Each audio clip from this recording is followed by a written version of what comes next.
Welcome back to On the Middle East, Al Monitor's podcast on the big stories in the region.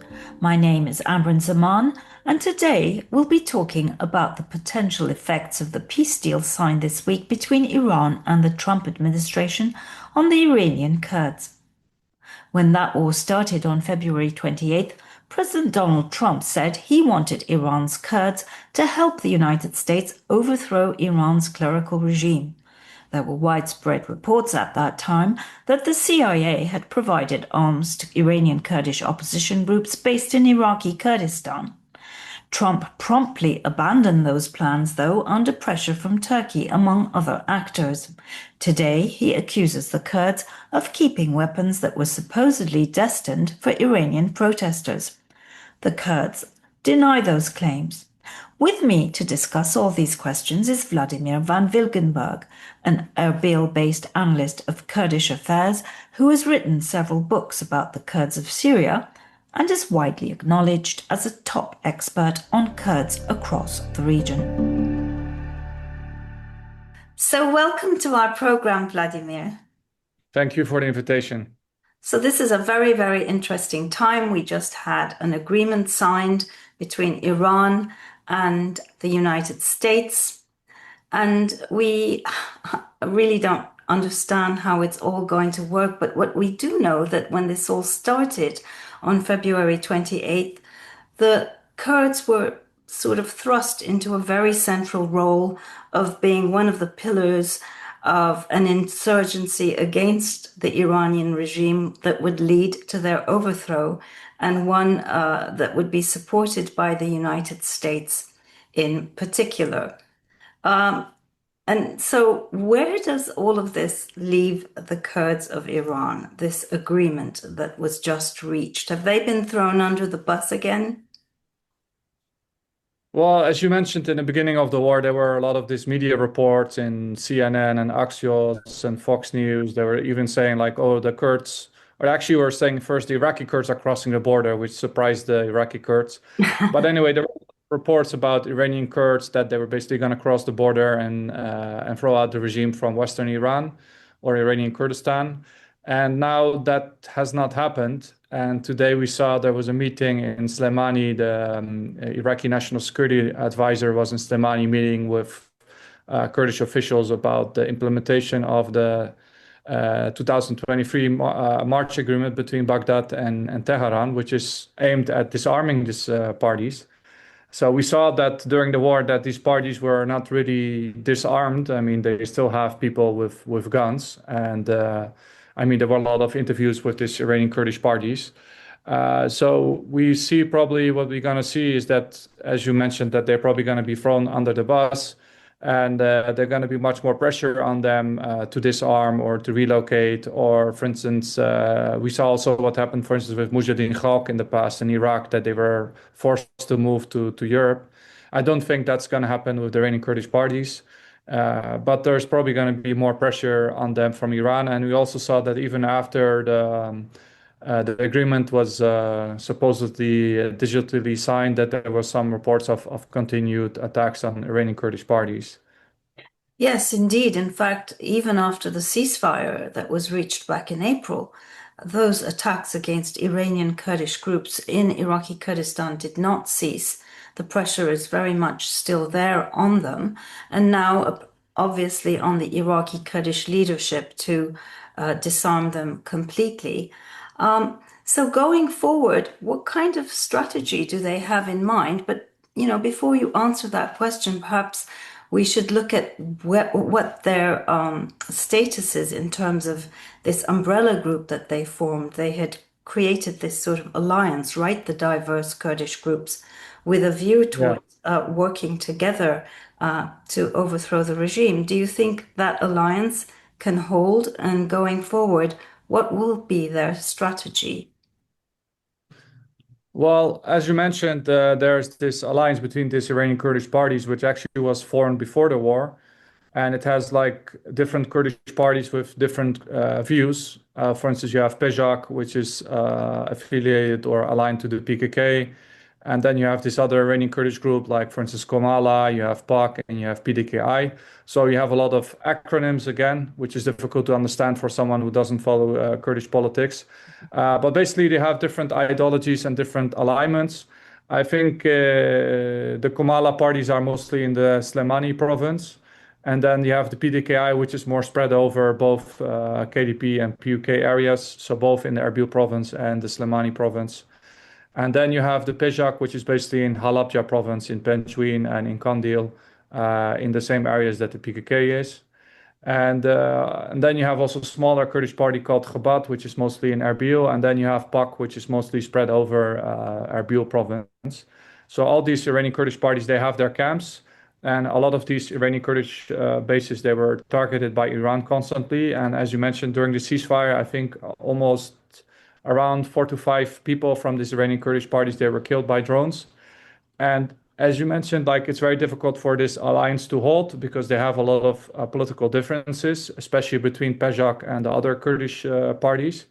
But so far, we have not seen any, at least in public, that there's a split within this alliance. But you also see that the Iranian Kurdish parties recently, they were, I think, in Europe. They were visiting some parliaments and they were having some meetings. So that's like ongoing. And I think the strategy of the Iranian Kurds it's going to be a bit complicated how to deal with this new situation. Because, I mean, all the time you had all this international media attention that, oh, the Kurds are going to cross the border. And then you also had a lot of these leaks. You also had a lot of Israeli media reports claiming that Israel was supporting this, so that's even more dangerous for Iranian Kurdish parties. So I think I mean, their strategy to go forward, I think, is that they're gonna continue to try to get attention abroad for their cause, and that they will try to reduce pressure in that way. And also to the fact that despite of all the media reports, I mean, they didn't fire one shot at Iran in this current war. I mean, I think there was just one clash between Pejak and Iranian government forces inside Iran, but that was more like an accidental clash, I think an accidental clash. And even, for instance, there were like not really much activities, like they basically didn't cross the border and they stayed in their camps. So they're probably going to use that. And you know also that the Iranian Kurdish parties in general, the KRG didn't have a big issue with them because they said always, oh, they're listening to the KRG, apart from Pejak, which is sort of out of KRG control. So I think it's going to be difficult for them to see. They're going to wait what will happen, you know, with the steps forward, what Baghdad and Iran will do to pressure the Kurdistan regional government. And also you see that the Iranian Kurds are not now mentioned anywhere. For instance, like you see Iran is very heavily supporting to stop the fighting in Lebanon and to stop the attacks on Hezbollah.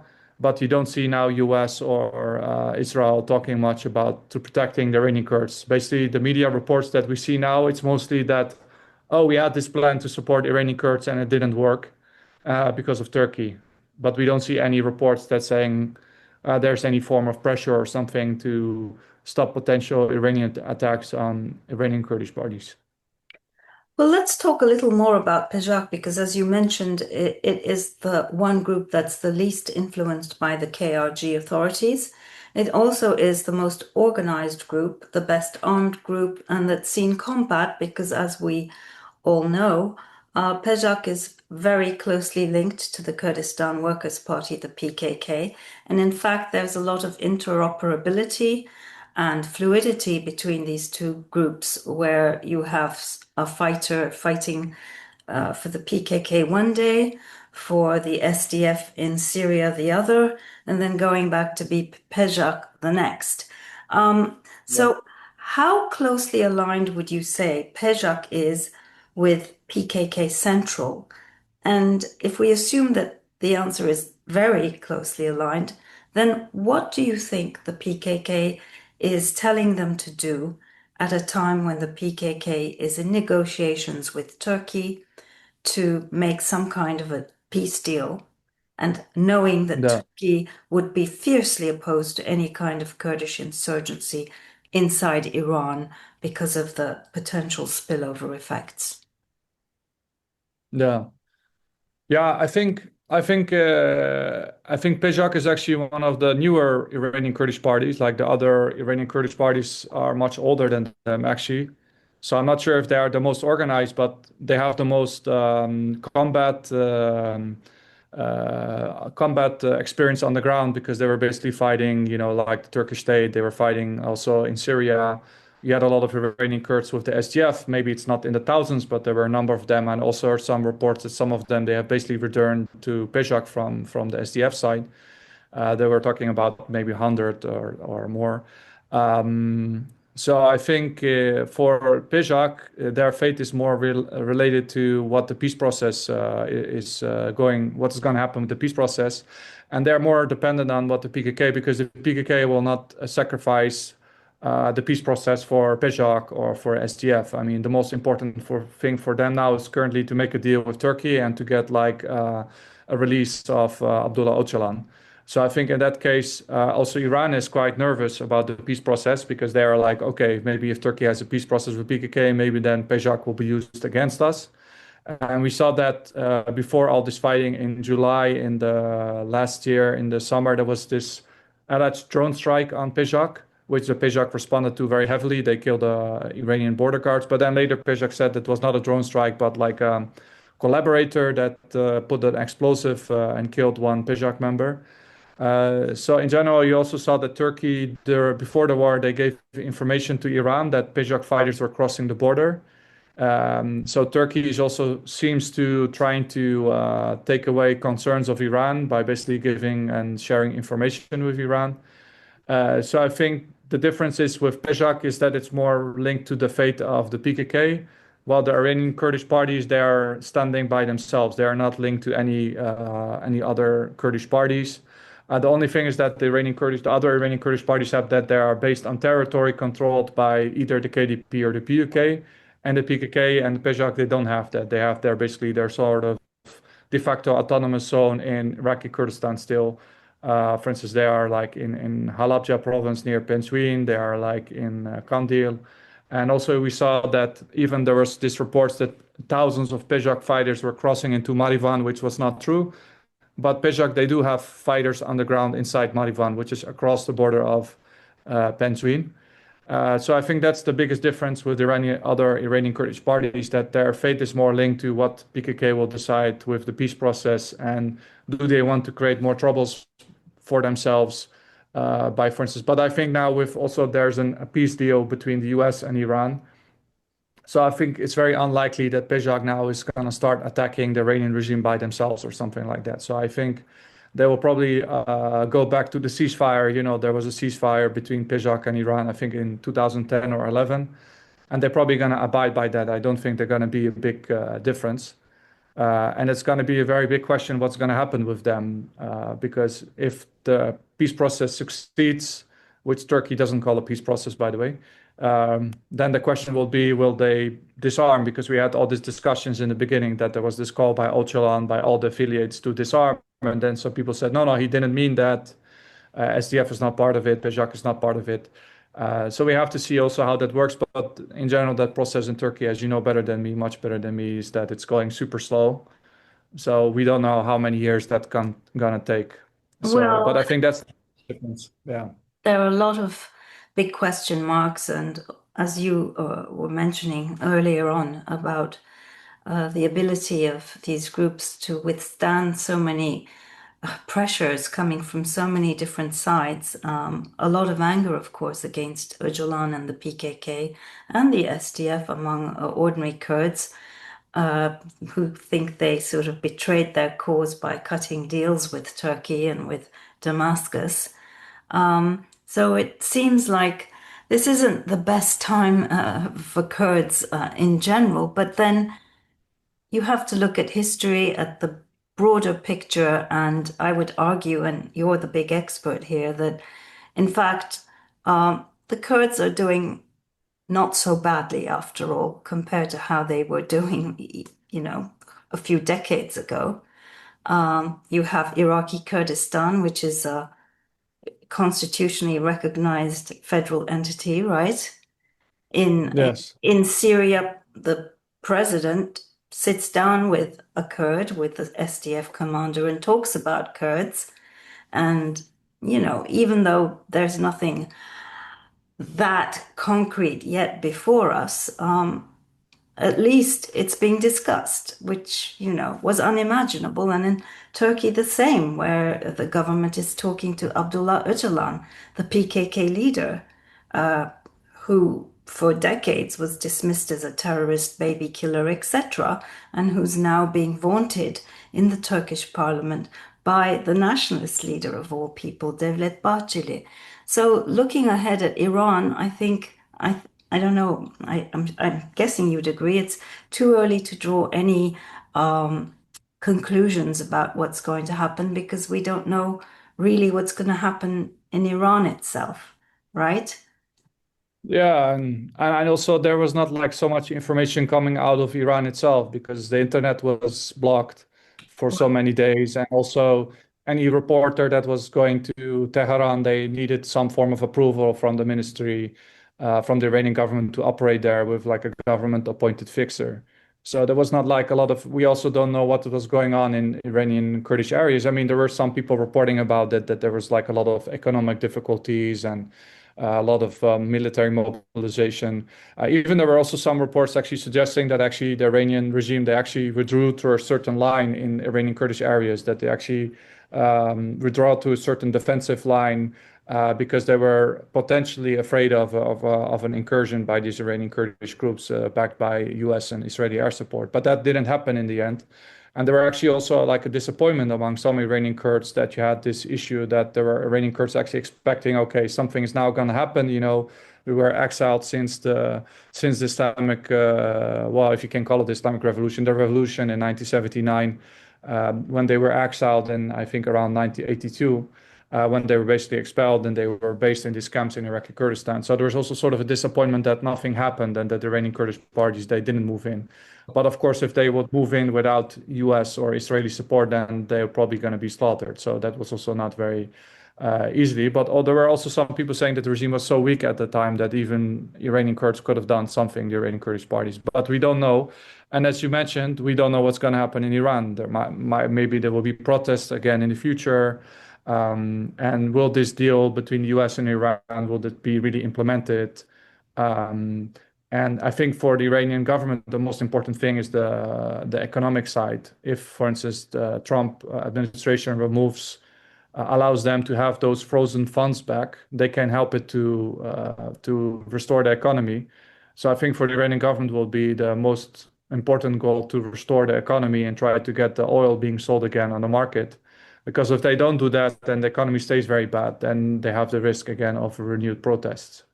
Well, the But in same general, applies to Syria, right, Vladimir, where the situation is quite fragile. You have widespread protests across the country.